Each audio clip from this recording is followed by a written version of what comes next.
રવા દો ને, મારો જે નડતર રૂપ થતું એ બતાવું. મેં નાગ બતાવ્યો, પૂર્વત બતાવ્યો, બાવો બતાવ્યો, બસ આટલામાં બહુ છે. બોલો હવે. રામમેલી રામ. મેં 2 ફ્લેટ લીધેલા છે, એમાં પાછળ પીપળો છે અને અમારા મેરેજને 6 વર્ષ થયા છે. એક વખત સંતાન અમારે મિસકેરેજ થયું એટલે આ કરો આવતા જતા રહ્યા મેં જેટલા ને આલ્યા છે ને બસ વિશ્વાસ રાખજો. અમારે રામવાડી રામ. અમારે ગોગા મહારાજ નું ફ્લેટમાં કરવું હોય તો કઈ રીતે કરી શકીએ અમે? ગોગા મહારાજ નું ફ્લેટમાં કરવું હોય તો અગરબત્તી કરી શકો. ખાલી ઘરની વાત ઈ તો ગેલેરીમાં. તમારી કરીએ જ છીએ અમે.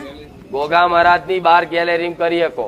હા એ કરી અને શ્રીફળે વધેરી શકો, સુકડી આલી શકો. હા રોજ ના કરો ચાલે. ફ્લેટમાં બહુ મજબૂરી હોય તો અઠવાડિયે એકવાર યાદ કરાય, હા સોમવાર. બરોબર. અને બસ બીજું એ માતાજી કે હું રાંદલ માતાજીનો બી સાથે પૂજા કરું છું, તો કરું કે ન કરું? એ મારથી ના કહેવાય કે રાંદલ ને બંધ કરી દે, નકર રાંદલ મારી પર યાત્રા થશે. તું ચમ ના પાડે એ પૂજો હતો પણ તમારી સમજ પ્રમાણ કરાય. જો માં એ માં છે, હું આટલી શક્તિશાળી છું, સતવારી છું, છતાંય તે હું બધાને શીખામણી આલું છું. મારા પેલા તમારી ઘરની માં છે. એ યાત્રા જ ના થાય એનું ધોન રાખીને પૂજા પાઠ કરજો. રાંદલ ને પ્રાર્થના કરો કે રાંદલ તને હું માનું જ છું, પણ તું જાણે છે કે તારો દીવો કરવાથી 2 શક્તિ મેળ ના ચમ એનું કારણ હોય. મેં જુદી જુદી બેસાડેલી છે.